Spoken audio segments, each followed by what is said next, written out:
Come in. Welcome. I am E.G. Marshall. Welcome to the world of terrifying imagination. Our story deals with fate. Some call it luck. Whatever it is, it works in the strangest ways to reward us or defeat us. Fate walked into Charles Powell's life in the person of Clint Livitz. Now, look, Clint, or whatever your name is, I don't like you, and I don't like your insinuations. Now, if you don't get out of my office and leave these premises immediately, I'll have you put out. You must be putting on an act, Mr. Charles Powell. Maybe this'll jolt your memory. 3541063. What? Yeah. I thought that would do it, Charlie. I thought that might help you remember.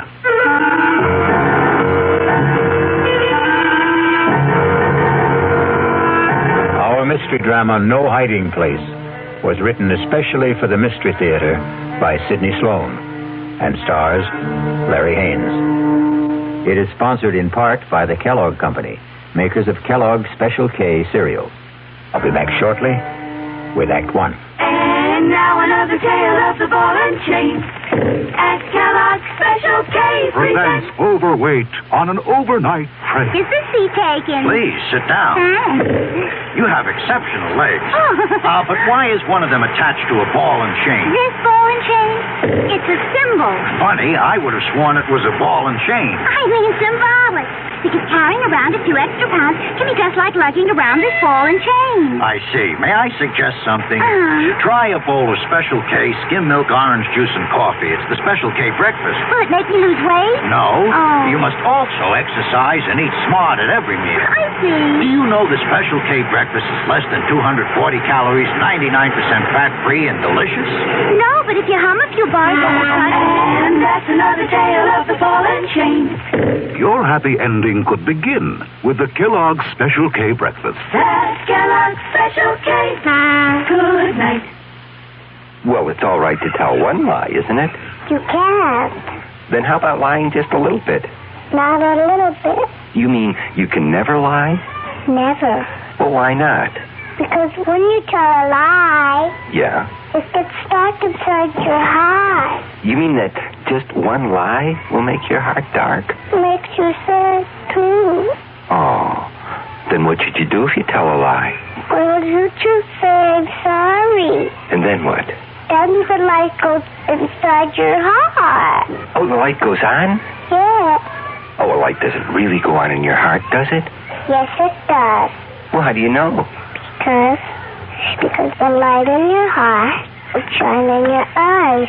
Oh. And then you'll be happy. I wonder why people tell lies. I wonder why, too. From the Franciscans, with love.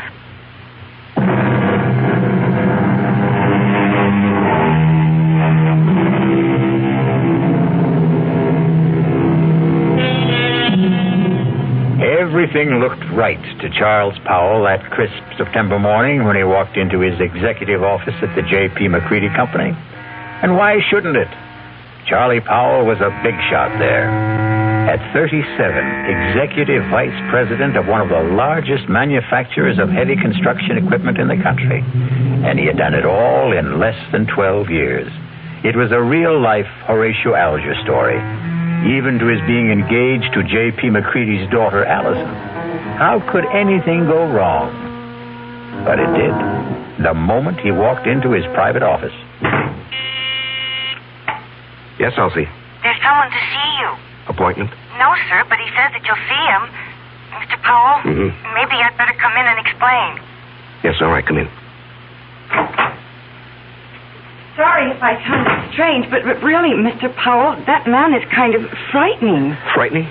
Well, he just sits there and grins at me. I told him he didn't see people without an appointment. He said, oh, he'll see me. Just tell him it's an old friend, Clint. You know anybody by that name? Clint? No, it doesn't ring a bell.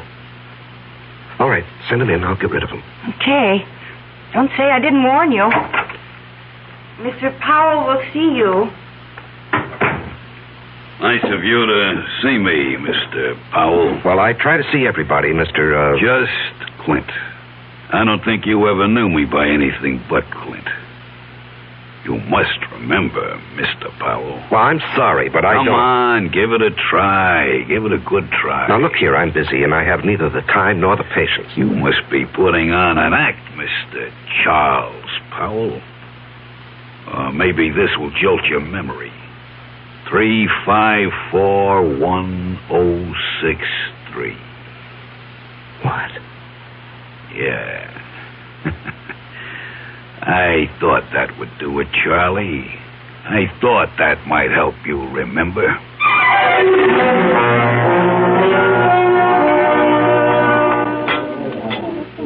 Charles? Oh, I'm sorry, Mr. McCready. I guess I was daydreaming. Something bothering you, young man? Oh, no. I hope not. Here I take you to the best French restaurant in town. You pick at your food, gaze into space, send your dinner away hardly touched. Oh, did I send all that good food back without eating it? You did? I particularly wanted to see you alone, Charles, because I have a little news for you. News? What kind of news, Mr. McCready? And that's another thing. You're so damned formal with me, Mr. McCready. Do you realize that in exactly 5 weeks you're going to be one of the family? Yes, of course I realize. How could I overlook it when Allison keeps reminding me regularly? Very well, then. Do you think it proper to call your father-in-law to be Mr. McCready? If you don't start calling me John... Okay. John, it'll be. I'm going to leak a little information to you. Yes? As you know, I've been thinking of stepping down from the presidency of the company. Yes, well, it has been rumored, but I wish you'd reconsider. Now, sincerely, the place wouldn't be the same without you. Oh, I'll still be there, Charlie. I'm not giving up my stock.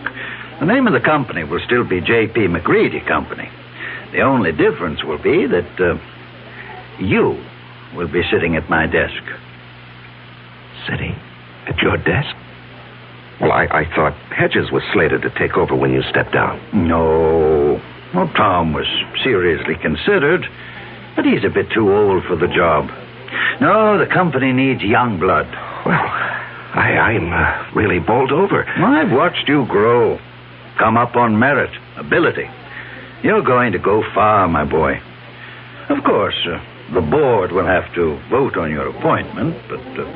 that, as the saying goes, is in the bag. Well, there's something you've omitted, John. You haven't asked me if I wanted the job. Is it necessary to ask? I remember another lunch with you several years ago. We got talking about ambitions, and you said that you would never be satisfied with second best. It had to be the top job, or you'd move on. Yes. But that was before this morning. What? Nothing. Just mumbling. I'd like to know how you feel about it, Charles. Well, even to be considered for the position is an honor, Mr. John. And your answer? Let me think it over. I must think it over.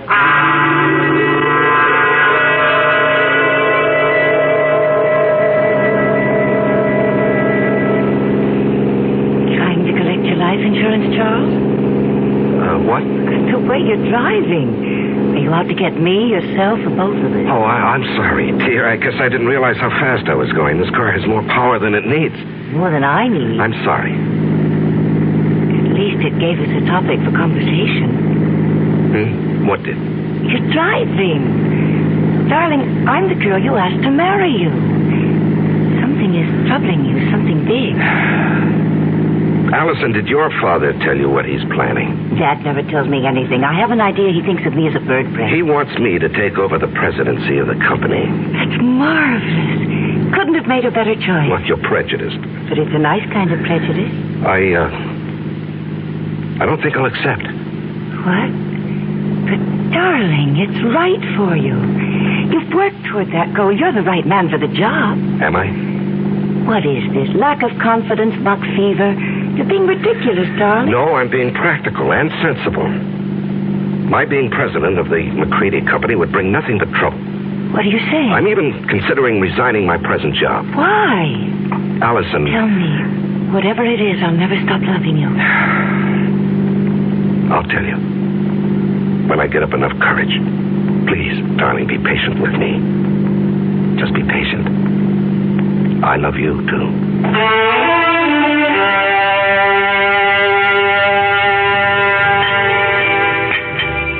So you finally got here. Thought you were going to forget our appointment. You didn't really think that, Clint. Oh, I knew you'd come. You wouldn't dare not to come. Sit. You got it with you? Yes, I've got it. Small bills. 5s, 10s, as specified. Let's have it. Here. And a pretty manila envelope, too. Nice and neat. Thanks. Now, look, I don't know how much longer I can do this. You'll do it as long as I say. And if I run out of money? You'll just have to scrounge around and find more. Well, I'm thinking of quitting my job. You wouldn't want to do that, Charlie. Well, suppose it gets too much for me and I say, go ahead, spill what you know. No, you wouldn't do that. You're going to marry a very rich girl. A couple of extra yards ain't going to change your manner of living. Even a couple extra grand. How long are you going to suck my blood? I don't like the way you put that, Charlie. I'd rather you'd think of it like it was sort of sharing the wealth. You got the bread. I got nothing.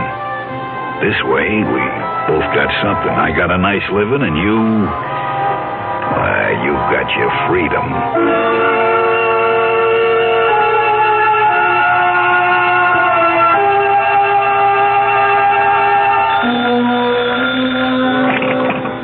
Hello? Charles? Oh, yes, Mr. yes, John. Sorry to bother you at this hour. You wanted to sleep, were you? At 10:15, no. The reason I'm calling... Yes. Is something bothering you, my boy? Well, I've had some things on my mind lately. I'm sorry it was so noticeable. Well, it occurred to me that a young man gets a bit absent-minded as the day of his wedding approaches. Perhaps a bit frightened. No, it isn't that, J.P. Oh, excuse me, John. Someone's at my door. Hold on. Just a moment. Forgive me for coming here. I've got your father on the phone. Come in, darling. Hello, John. It was just the porter with a package. What were you saying? Oh, nothing really. I'm just concerned. Whatever's troubling you can be taken care of. I'm backing you all the way. Well, I appreciate your feelings, J.P., but there really is no cause for concern. I'll snap out of this in a day or so. Good. It's reassuring to hear you say that. Now, forgive me for disturbing you. No, I wasn't disturbed. Thanks for calling. Good night. Good night, J.P. Even Dad notices that something is wrong. Yeah. I haven't seen you in 3 days. You trying to tell me something? All I want to tell you is that I love you very much. From a distance. I called you at your office twice this afternoon. Allison, I can't keep this from you. I thought I could, but every day, every hour, it grows bigger. Until now, it feels as though it's going to engulf me. And you, our life, everything that has meaning for me. Darling. No, hear me out. And then if you want to go out that door quietly, I won't say anything more, and you can forget that you've ever known me. Loved you? Are you trying to say you don't want to marry me? That you stop loving me? Darling, it's because I love you that I'm going to tell you. I considered keeping the whole matter from you, writing out the trouble and probably overcoming it. Darling, how little you know me. No matter what the trouble is, I want to be with you. If you want me. Allison, I'm a fraud. What? I'm not Charles Powell. It's a name I assumed to hide my real identity. Want me to go on? Yes, darling. Go on. At the age of 22, I was charged and convicted of murder and sent to San Quentin for life. I was innocent. Evidence, circumstantial evidence. Court-appointed attorney who didn't know what to do or didn't care. A weak effort to appeal, which was refused, and there I was, at 22, in prison for life. Chance of a parole only after serving 20 years. I'd be old, all my young life confined in prison. So, when I had a chance to get out... You escaped. And ran for 2 years. Do you know what it means to be hunted? You can't get a job. You have no place to live. You can't ever sleep for fear someone will see you and turn you in. Oh, darling. I was ready to give myself up when I suddenly discovered that it wasn't necessary to run any longer. I picked up a 2-week-old newspaper and read a report of my death. What? Yes, a man had been burned to death in a flophouse fire. The only thing he had on him was something that I had kept, my only possession, a locket belonging to my mother. It had a picture of her taken when she married my father. And it had been stolen from me as I lay asleep in a freight car. I guess the thief thought it was gold. It was just cheap gold plate. And the man was identified as you? My mother and father's names were inscribed on the back. The man was so badly burned that the locket was the only thing that could possibly identify him.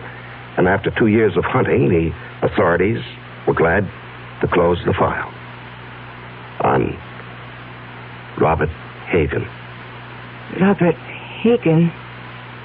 Sounds so strange. The name doesn't fit you. Well, it sounds strange to me, too, now. Darling, I'm innocent. I never did it. It was all a mistake. I don't doubt that for an instant, dearest. I only wish you'd never told me.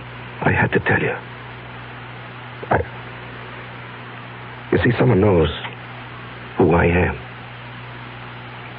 He's blackmailing me.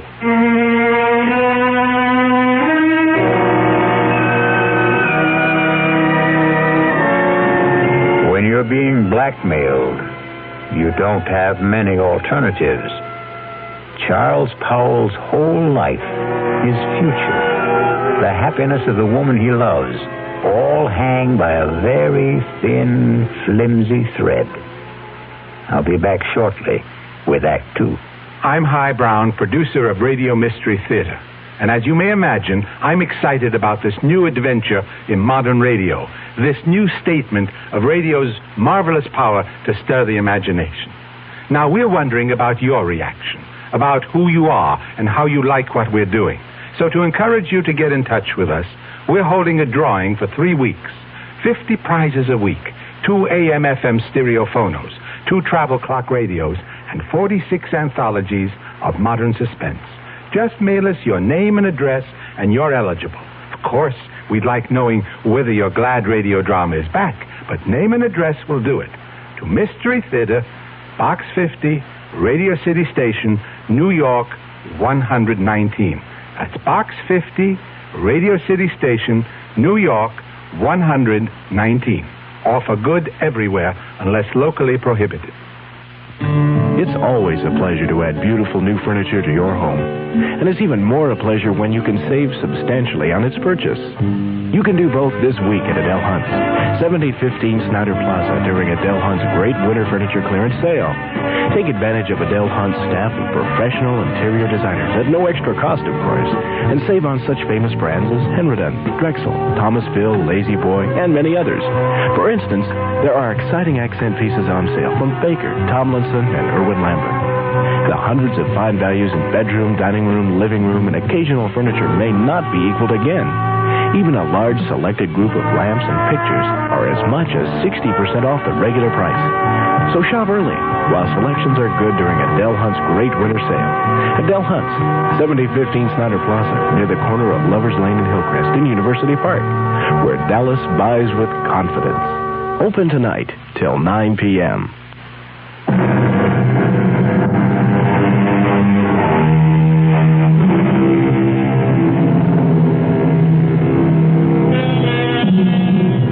When Charles Powell chose to give in to his blackmailer, he didn't envision the trouble that was building up for him.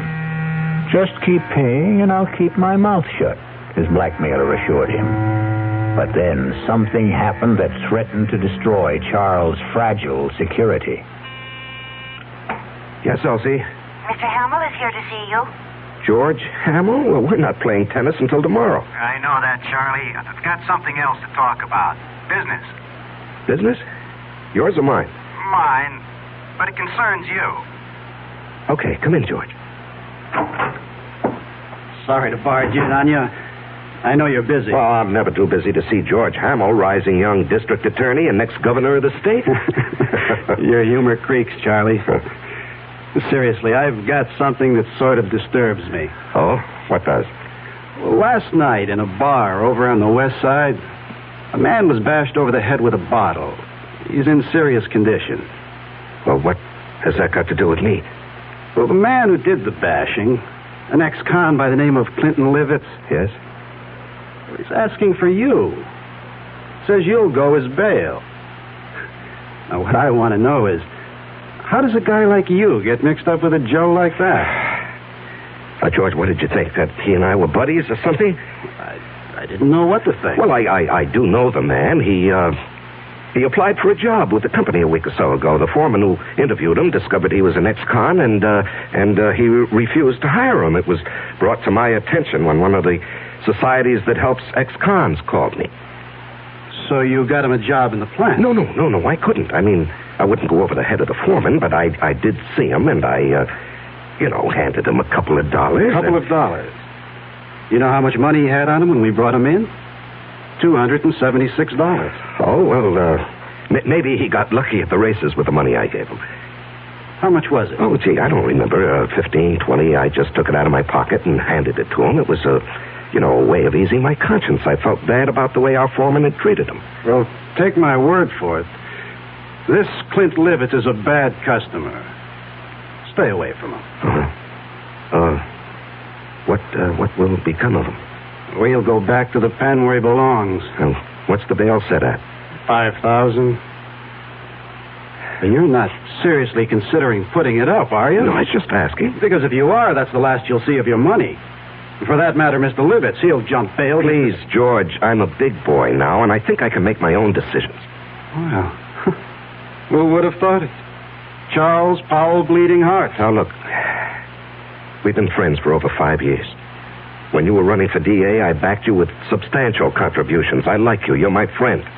Now, let's not kick that all out because of some stupid disagreement. No. Let's not kick it out. I'm sorry, Charlie. But I just can't understand what your connection with that ex-con is.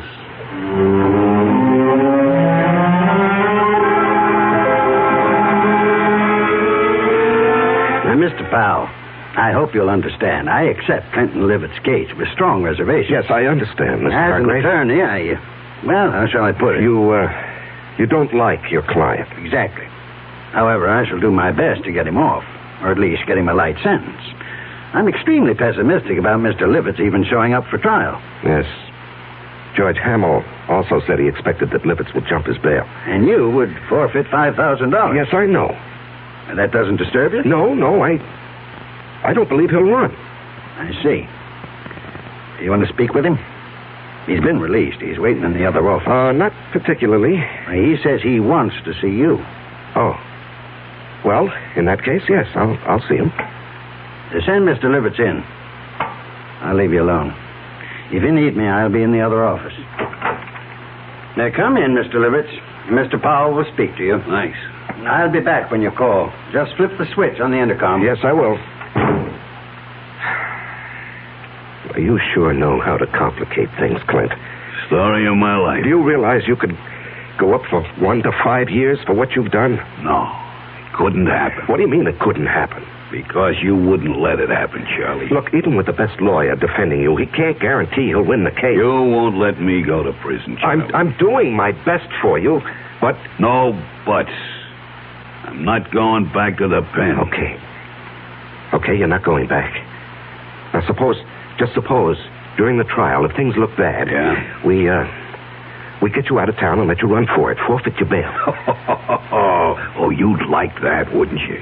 I'd be out of your hair, and all it would cost you would be the 5 G's for the bail. No. I'd give you a substantial sum. No, Mr. Powell. No sale. I'm too old to run. Well, suppose I got you out of the country. With a good hunk of bread stashed away for me? Swiss bank account. I don't know. Why don't we play it by ear?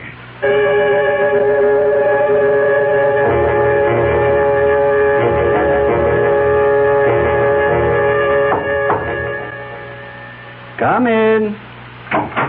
You wanted to see me, J.P.? Yes.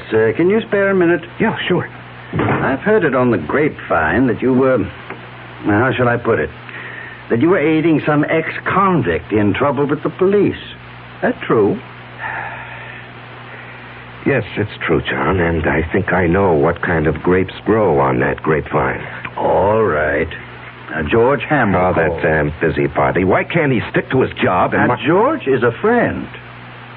He tells me that the man you're protecting is a rather reprehensible character. Will you let me explain?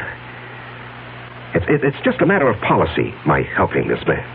Policy? Well, yes, you did ask me a few days ago to consider taking over the job of running this company. You're going to accept? Well, I was going to tell you today. Wonderful.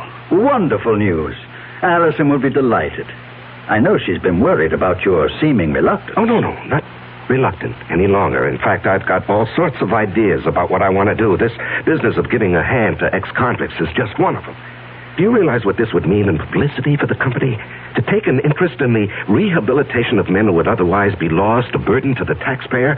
I'm going to hire a PR man. We're going to be the big corporation with a heart, J.P.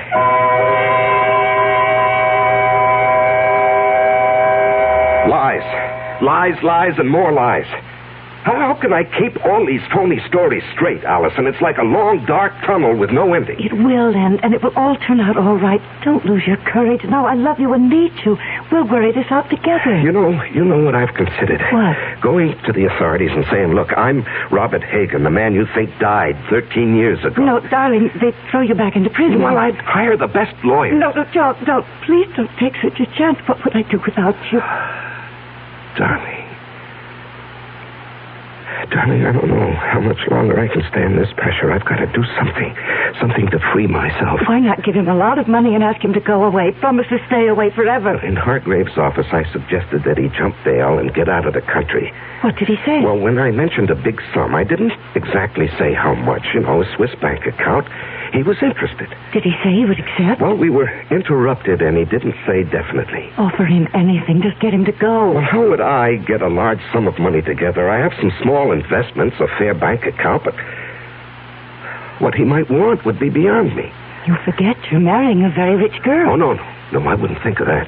Don't give me that male ego business. I've got money. Dad was nice enough to give me a big hunk when I was 21. Now, look, Allison. With all my earthly goods, I thee endow. We're not married yet. You're not going to back out now, not after I've endowed you with all my earthly... Or is it worldly goods? You are the nuttiest woman I've ever known. See, I've got you laughing. Darling, all our troubles are going to evaporate, vanish. No. It won't work, Allison. It'll never work. But you said... No. Clint Livitz will never stick to any bargain. He'll want more, and he'll want more. He'll never be satisfied. If we got him out of the country. What's to keep him from coming back when he's broke or even threatening us from abroad? I gave him $1,000 in cash only a few days ago. When he was picked up in the bar, he had only about $270-some left. In a matter of 2 days, he'd squandered over $700. But if he were made to understand that the sum agreed on was all he was going to get... Can I make you understand? We're not dealing with a rational, honest man.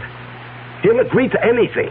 And then when his money runs out or he decides he wants more, he'll be right back. What can you do? There are only 2 things one can do about a blackmailer. Keep on paying and paying forever.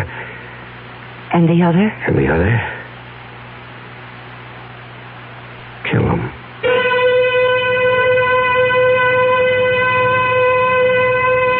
Just 2 ways to deal with a blackmailer.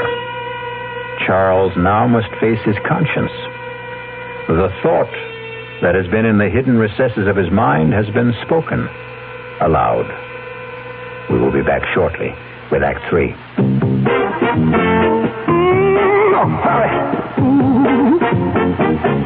When you say butter, you said a lot of things nobody else can say, yeah. When you say butter, you've gone as far as you can go to get the very best. I think about it and decide for yourself. Well, sure, the Budweiser people really do believe that brewing beer right does make a difference. But even that's up to you. Because the king of beer is leading all the rest.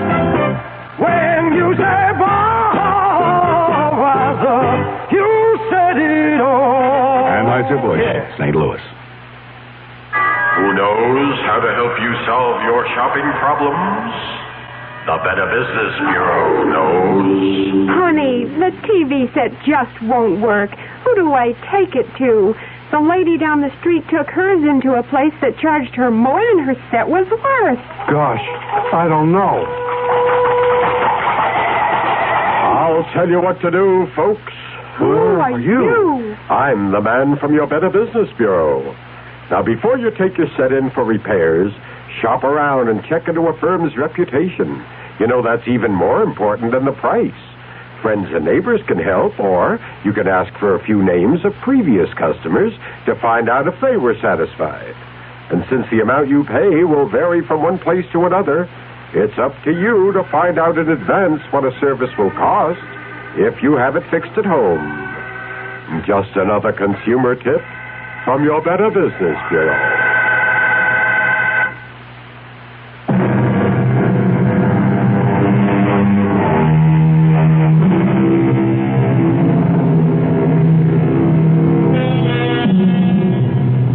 Charles Powell's life has reached a climax. He must make a decision to rid himself forever of his blackmailer. And perhaps that very decision will destroy his life and the life of the woman he loves. The alternative is to keep paying and paying, never feeling safe.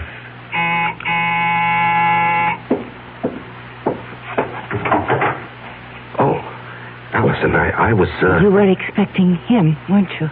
Yes. I gathered as much when I called you at the office this afternoon. Aren't you going to ask me in? Yeah, come in. You were so evasive. Well, he, wanted to see me this evening. He, wants more money. And you're going to give it to him? Well, I haven't many choices, have I? You mentioned one. No, Allison, I'm sorry I let that slip out. I didn't mean it. I couldn't go through with that if I wanted to. I could. What? Honey, you don't know what you're saying. I know very well what I'm saying. How long do you think you can keep this business hidden? Well, I don't know. Maybe forever. Look, he's not a young man. All those years in prison, the kind of life he's led. How many years do you think he has left? He could die tomorrow. He could do something tomorrow that would expose the whole game, and then where would we be? No, Charles, I love you. I want us to marry and live a good, peaceful life. How can we with all that hanging over us? Oh, Allison, darling, you don't really know what you're suggesting. Look, maybe if we could get him to leave the country. You said there were only two ways to deal with a blackmailer. To keep paying? No, to murder him is unthinkable. George Hamill asked me to stop by at his office this afternoon. Why? He's not stupid. The story you gave my father about helping ex-convicts as a public relations stunt didn't wash with him. He wanted to know what I know. Well, he was just fishing. The best way would be to make it look like an accident. Allison, we... Hear me out. A car accident. How? If I cracked up with Clint in the car, I might be the one who gets it. And what guarantee do we have that he would die? No, you can't be in the same car. If he were in another car and you were following him, and if you raced ahead of him and cut him off and forced him to crash off the road... Oh, if. It's too iffy. It's so impossible. It's so dreamlike. It was a dream. Last night I dreamt you were in a car with me. We saw Clint up ahead of us. I said, there's Clint ahead of us. Cut him off and make him crash.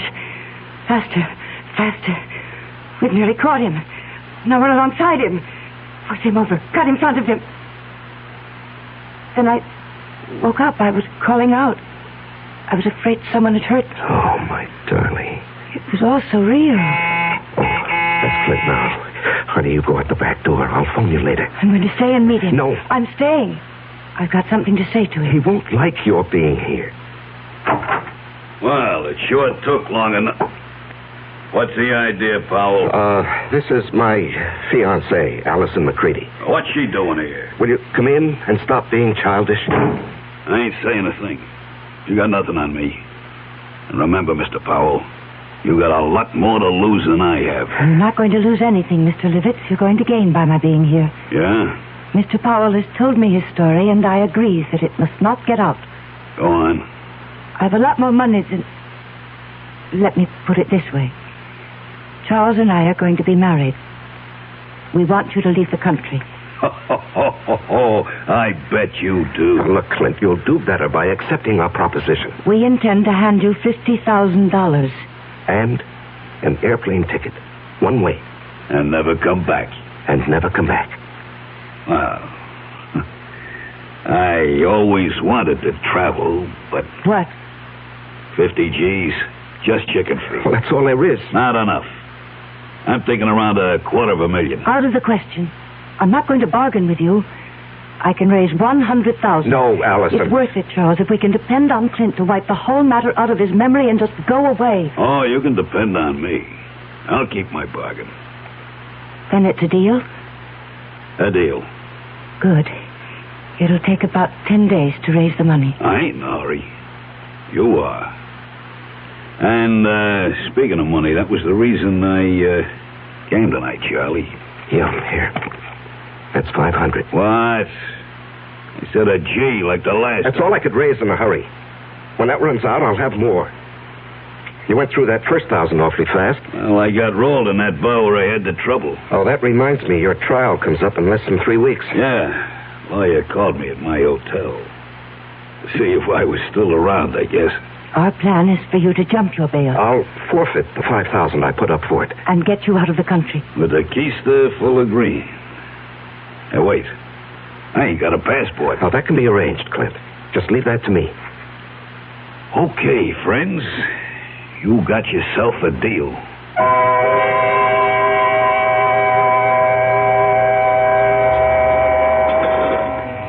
Say, Charlie.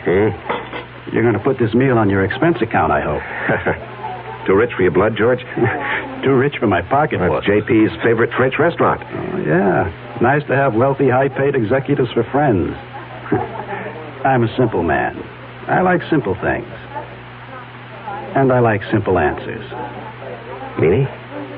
How long are you going to cling to that cockamamie story about your helping ex-cons rehabilitate themselves? Oh, it's the McCoy, George. That guy got something on you, Charles? Pardon, monsieur, the telephone for you. Oh, yes, thank you. Where is it? It is here, monsieur. I will plug it in for you. Thank you. Just like the movie. Yeah. Hello? Charles? Oh, yes, Allison. I know George Helmel's with you, else he told me you were lunching with him. Listen to what I'm going to say, but don't let on to George. Yes, dear. Allison says hello, and to remind you that in 2.5 weeks, she wants to see you at the church promptly at 11.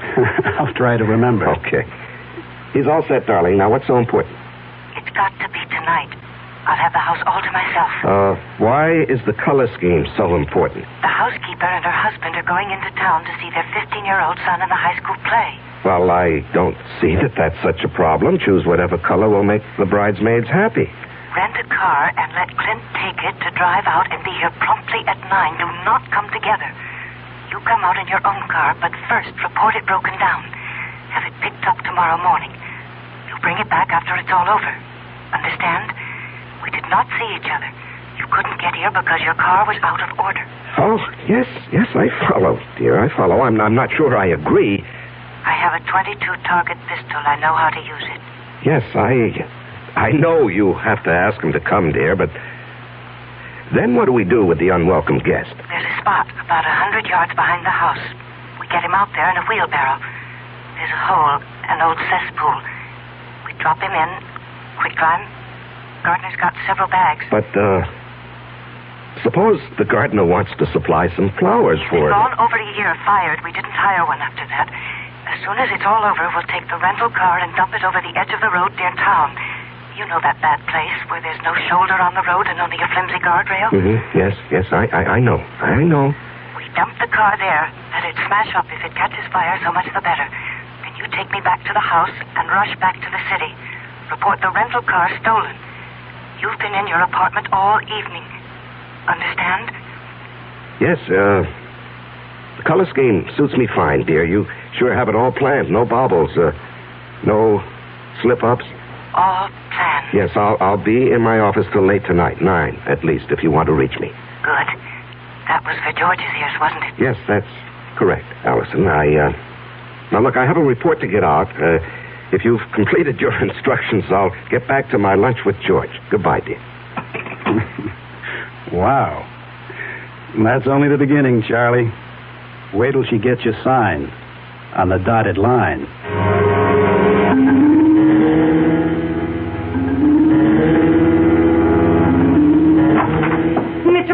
Mr. Powell, something terrible's happened. What is it, Elsie? There's been a terrible accident on the late shift. Man's caught in a machine. The big press, they said. Oh, good Lord. Has the hospital been called? I don't know. Well, call them on your phone. I've got to use this one. Yes, sir. I'll call. And then call down to the plant. Tell them I'm coming down. If it's what I think it is, the machine will have to be partially dismantled. Yes, sir. Hello? Allison, listen, there's a change of plans. Charles, where are you? I'm still at the office. Something's happened. It's 8:30. He'll be here at 9. Yes, I know.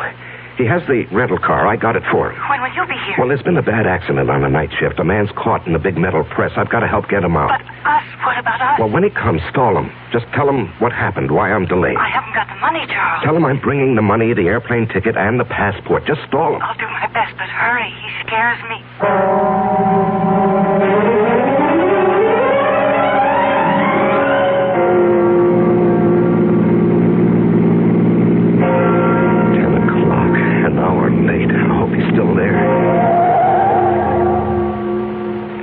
Are on. I'm not too late. He's still here. He's still here. Allison! Allison! Open up! Clint! Clint, don't leave! Clint, wait! Will you wait? I'm here! Clint! Clint!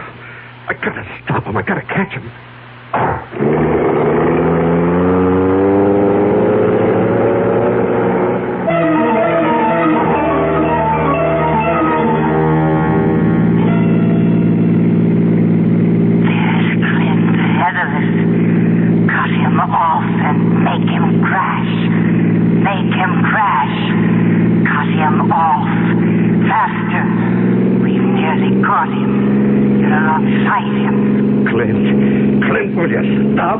I'll run you off the road. Force him over. Force him over. You've got him off. You've done it. Crash and Bernie. Let him burn.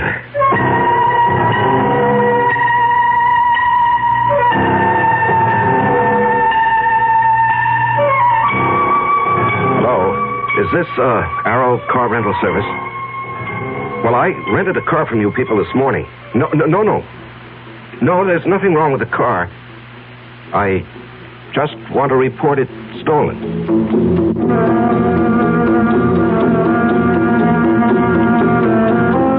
The City Foreign Car Service? Look, I asked for my car to be picked up in my driveway. It's still here, and I called, or rather, my secretary called at 10 this morning. My name is Charles Powell.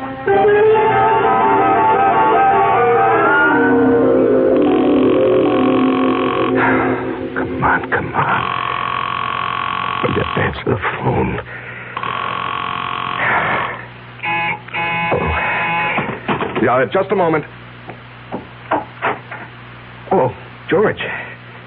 George, it's kind of late for a visit. Come in. Thanks. I was just trying to phone Allison. Well, what a night this has been. There was an accident at the plant. Peterson. I hope they don't have to amputate. I heard. Yes, and then when I got outside, I had a date with Allison. The car that I had rented this morning was missing. It was stolen. What happened to that great, big, powerful foreign job of yours? Oh, it wouldn't start this morning. Had Elsie call the service people, but they haven't picked it up yet. I just called them. They have a night answering service. You've had a busy evening. Yeah, very. Well, I think I can clear up one of your puzzles, Charlie.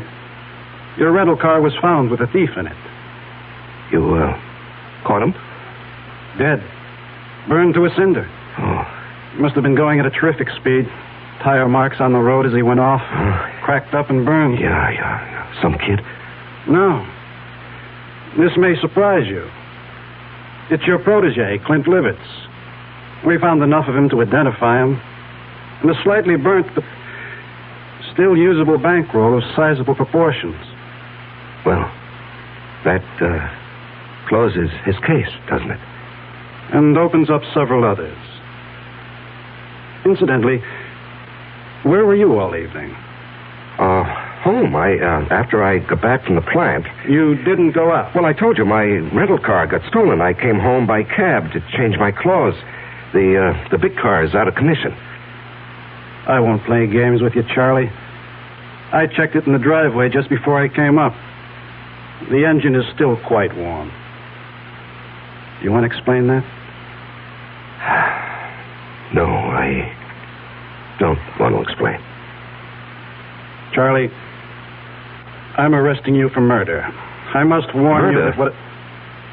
George, what are you talking about? Are you accusing me of Clint Livitz's death? No, that was obviously an accident. I'm holding you for the murder of Allison McCready, the girl you were going to marry.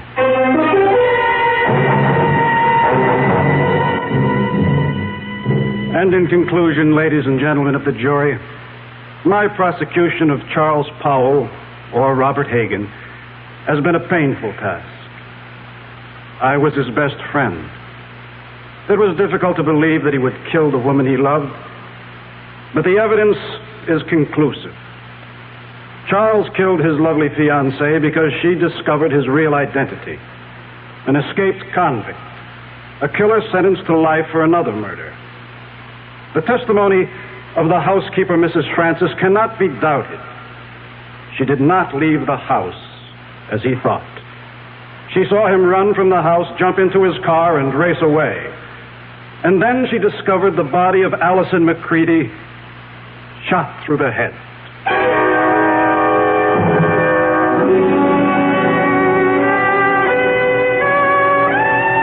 Your Honor, may I make a statement before you pronounce sentence? I did not kill Allison. I loved her. To say anything more in my defense is useless and unnecessary. Allison is dead. All I ask is that I be given the chance to follow her. Swiftly. And efficiently.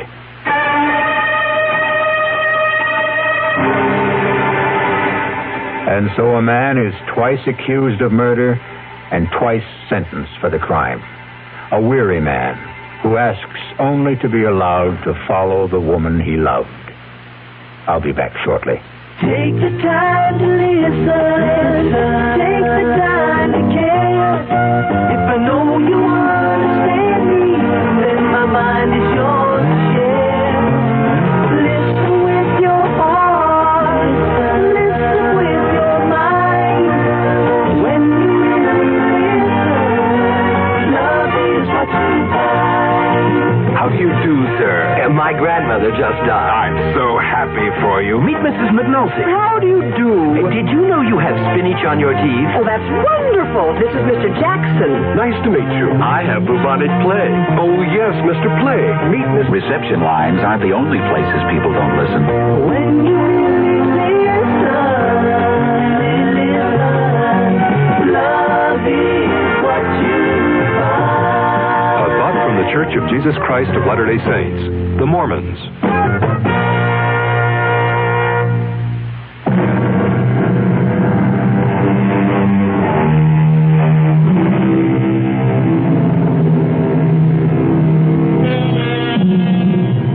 And there we have it. Charles Powell's joust with fate. What difference did it make that he knew that Clint had murdered Allison? They didn't believe him, and he was too weary to try to make them believe. Our cast included Larry Haynes, Ann Meacham, Jackson Beck, Sidney Walker, and Tom Keener. The entire production was under the direction of Hyman Brown. Now, a preview of our next tale. I don't understand it. Tub's bone dry, ma'am. Hasn't been used. No, not tonight, anyway. His clothes. Howard's clothes. He'd empty his suitcases and put his clothes in the closet. Here's his suitcases, too. Just ladies' clothes. Yours, ma'am? Yes. Hey, look, this dream you had. It was no dream. Okay, so maybe you imagined... I didn't imagine anything. Do you imagine a husband? Do you imagine a month-long honeymoon? Do you imagine a man in a chair with a knife in his chest? Radio Mystery Theater was sponsored in part by Anheuser-Busch Incorporated, brewers of Budweiser. This is E.G. Marshall inviting you to return to our Mystery Theater for another adventure in the macabre. Until next time, pleasant dreams.